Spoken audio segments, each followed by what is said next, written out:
welcome to Dark Caper Tutorials. This is my second episode on 3D modeling. And here's a picture of me to stare at you for the next 5 minutes. Get on with it! Alright, fine. That was John, by the way. Hello. This is the environment we'll be creating. It involves extrusions, simple smoothing, simple duplication, and vertex manipulation. So first of all, start a new scene. By doing that, go to File, New Scene. There we go. Then you're going to go to the ground plane, which is in the polygon option. Select your ground plane and drag it out. If you just wanted to have it as the side of the grid, you can always go to one corner, hold down the X key, then click and drag across. Thank you, John. You're welcome. Now we're going to go to the polygon cube, select your cube, and drag that out as well. So you drag it on the bottom to create the bottom face, and then drag up to create the second face. This will be our wall. Right. In this episode we will be using two specific tools. We will be using the extrude, which is found in the edit mesh, and the insert edge loop tool, which is also found within the edit mesh. There are loads of tools in this option, which we will probably be going on at a later stage. So first of all, get your insert edge loop tool and create 3 little lines at the bottom of your cube. You do this by clicking one of the edges on the cube. Anything else, John? The good thing about this is it doesn't create n-goals, because it always keeps it as chords. And so when you render it in the mount, like, just all over the place, it keeps it in the polygon state. Thanks, John. We will be going over n-gons, because no one uses n-gons except John. This is why we don't let John do math.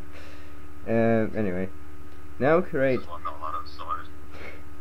Now create 2 insert edge loop tools going downwards, and then one about 1/3 of the way down. This will be our door.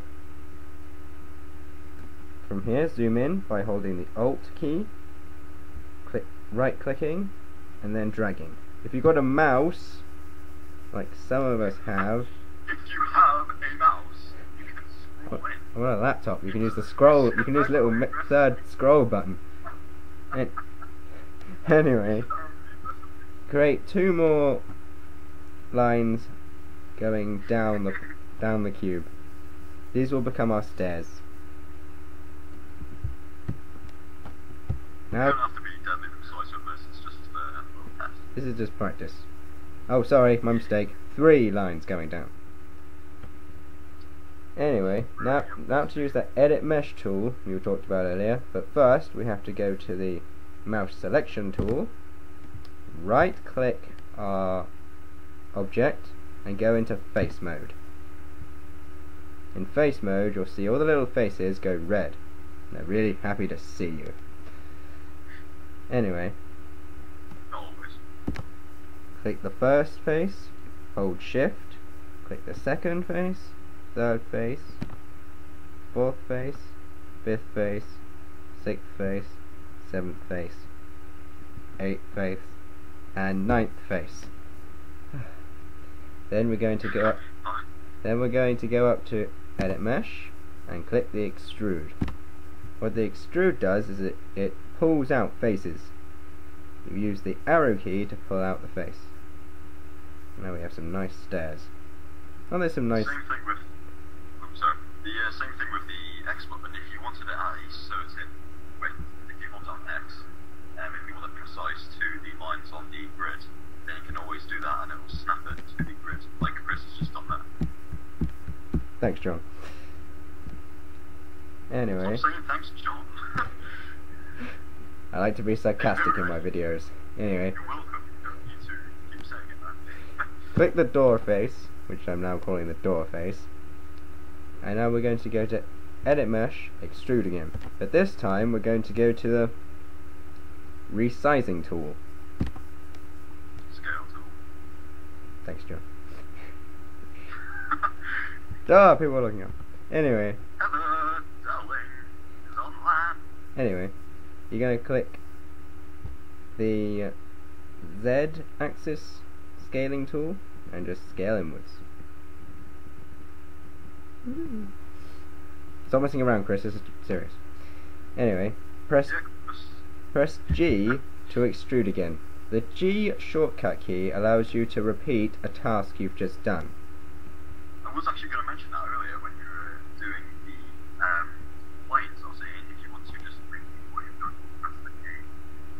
It works with everything. If you do something and you want to do it again, you don't have to go to menu, click down, boom. You just press G. Got it. Or as John calls it, the magic G button. The cheat button. The G button. Cheat button. The magic G button, John. Cheat button. Don't argue with me.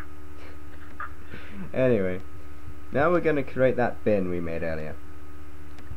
So we're going to go to the cylinder polygon tool, which is up Don't here. worry, kids. We'll be back to the building soon. I'm sorry, Chris. Thanks, John. Anyway, drag out the bottom of the cylinder and drag upwards to scale it to the right height. Now, by pressing the F key, you automatically zoom in on whatever object is selected. Now we're going to do some fancy thing called vertex manipulation. Right click and select vertex. Click and drag over all the top vertices and then click the scale tool. Scale tool, John. That's what I said earlier. What did you say? Scale manipulation.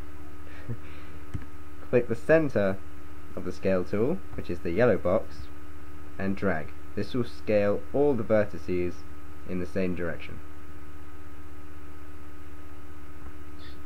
Then we're going to go to our second tool of the series, Magic. the Insert Edge Loop tool. I knew this was all about magic. Make one edge loop at the top and one edge loop at the bottom. Anyway, now click your mouse. You don't actually have to do that. When you what you keep doing is going back to the select tool. If you want to just go back to the arrow, all you have to do is press the Q, I think it is. If this goes badly wrong, I'm killing you. No. Oh yeah, you're right. Yes. John is right. John knows something about mayor. Press the Q button on your keyboard to go back to your mouse tool. I haven't been on mayor for a while, people. Now get right click your object and go to face mode again. Now select every other face. Hold shift to select more than one. And then use the Alt and then the left click to rotate around the object. Yeah, if you just try and click and move, then you'll just get rid of all the other faces. Make sure you've got the Alt button, then move.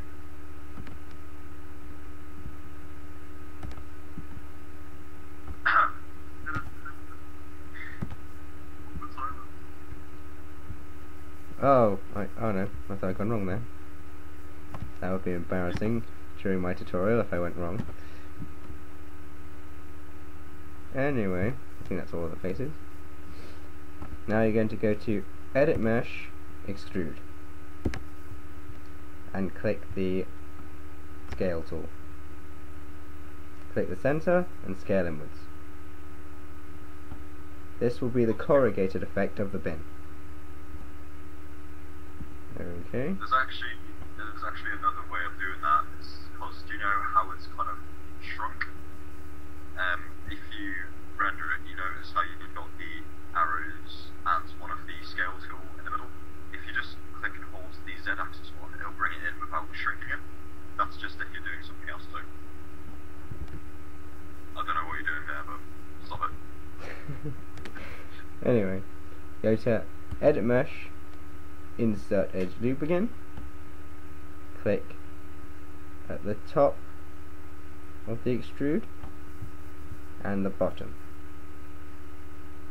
What he's doing here is just when he smooths it, it won't just come out all over the place. It'll just come out like that, but it'll look a bit nicer to look at. That makes sense. It's smoothing the curves. Yeah. Now, right click, go into face mode, and select the top faces. You'll find that you can't actually you can shift select them, but it takes time. So a little cheat is to rotate it on its side, click and drag over all the top faces, hold shift, and then click and drag over the faces you don't want selected.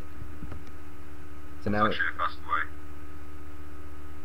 If you just click one. John, this doesn't work with the top faces. Shift and then double click. It doesn't work. Oh, okay. Never mind.